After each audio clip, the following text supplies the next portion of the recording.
You know how we feel about Fridays here on CNN Student News. We're glad you've chosen to tune in and check out the show. I'm Carl Azus. First up, political heavyweights offer opposing views on the military prison at Guantanamo Bay, Cuba.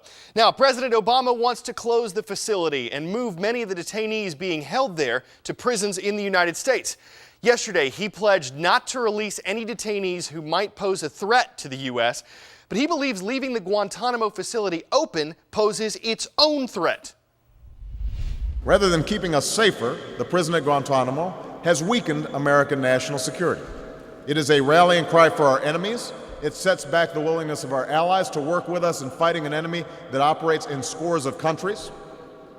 By any measure, the cost of keeping it open far exceed the complications involved in closing it. Well, former Vice President Dick Cheney disagrees. He has criticized Obama's decision to close the prison and says the president's plan would weaken the country's ability to combat extremists. In the fight against terrorism, there is no middle ground, and half measures keep you half exposed.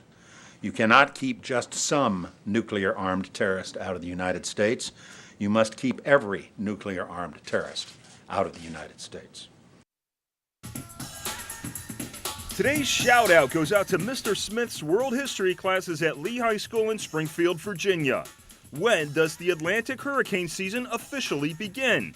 Is it on May 1st, May 31st, June 1st, or June 30th? You've got 3 seconds. Go!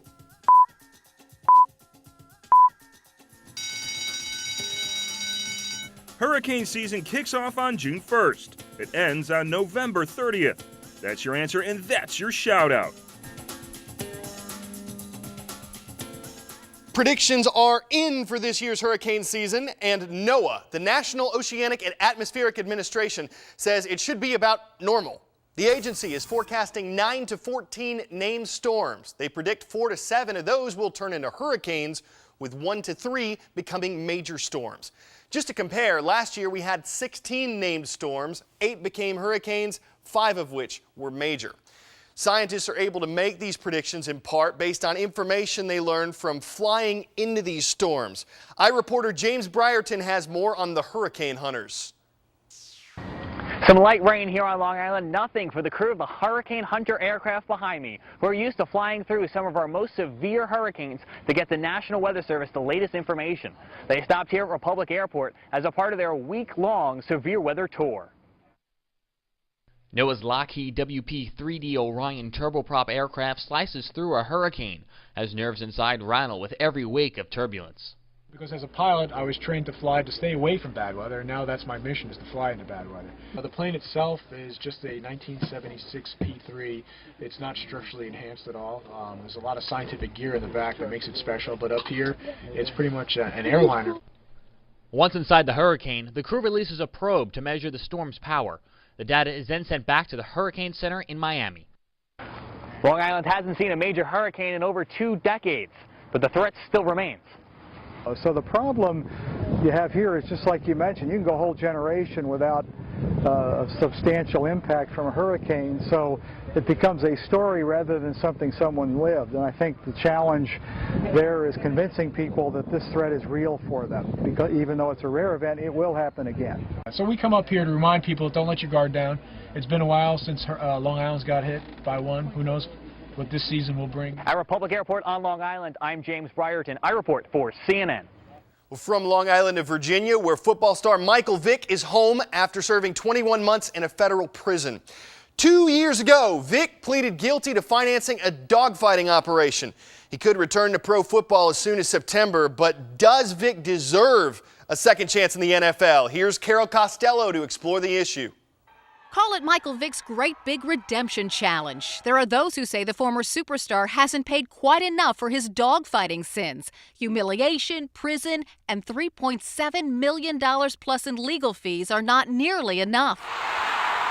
Not for the privilege of making a living in the NFL again. To do that, the National Football League says Vick must show genuine remorse. Everybody is entitled to a second chance. At Atlanta Sports Radio 790 The Zone, some football fans who once revered Vick think he's paid his dues. After all, Vick did show remorse before he went to prison for 21 months. First, I want to apologize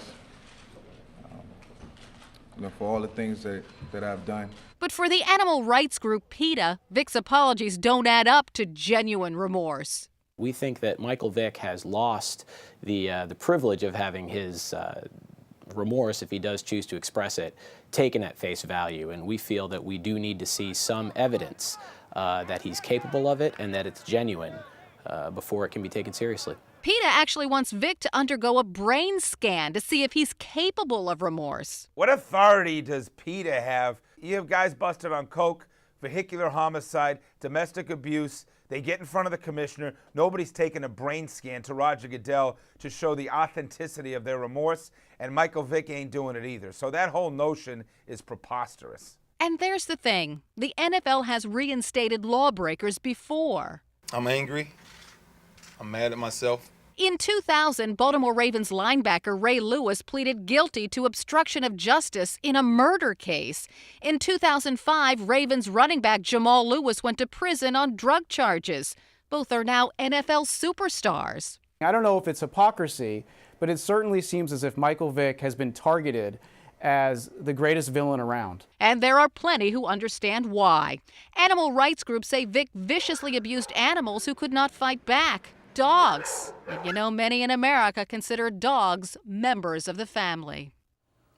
All right, you've heard both sides of the argument. Now it's time for you to make the call. Should Mike Vick be allowed to play professional football again? Head to our blog at cnnstudentnews.com and sound off with your opinions. Well, for the past 140 years, America has set aside a day to pay tribute to men and women who have lost their lives while serving in the armed forces. Of course, it is Memorial Day, and it's coming up on Monday. We will be off the air in observance of the occasion. Right now, though, we're taking a look at the evolution of this holiday. He was in the service for 27 years. He did a great service to his country. He joined right out of high school. I'll remember him as 5 guys who were doing their jobs, who were doing what they raised their right hand and swore to do.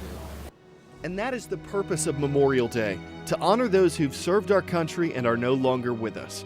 The time period or conflict doesn't matter. Politics don't play a part. The holiday itself goes back to the Civil War. It was originally known as Decoration Day, named for the flowers placed on the graves of Union and Confederate troops. In 1868, General John Logan, who headed up an organization of Union veterans, pushed for this day to be observed on May 30th, and so it was for more than a century. But after World War I, Americans began observing this day in honor of all U.S. troops who'd fallen in all conflicts. That gave rise to the name Memorial Day, and in 1971, Congress, in order to create a 3-day weekend, established the holiday as the last Monday in May.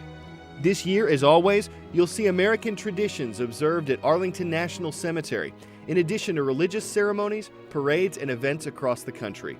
They'll share a common theme regarding the nation's fallen and those still serving. If they are sent, and when they are in harm's way, do everything to support them and let them do their mission. All of us here will again be reunited with these brave soldiers who we remember the last time we saw them when they were alive, frozen in time, their youth, their optimism, their memory. Well, before we go today, they say lightning never strikes the same place twice. The Seattle Space Needle begs to differ. It took not 1, not 2, but 3 hits during a storm earlier this week. Of course, when you're a giant metal needle that literally functions as a lightning rod, it could happen. The building's designed for it, though, so the electrifying experience is harmless to anyone who happens to be inside. All the same, it makes for some shocking video. Okay, well, we have 2 more shout-outs on the way. They're coming up Sunday, so watch CNN Sunday morning at around 8:40 a.m. Eastern to see them, and we will be back right here next Tuesday.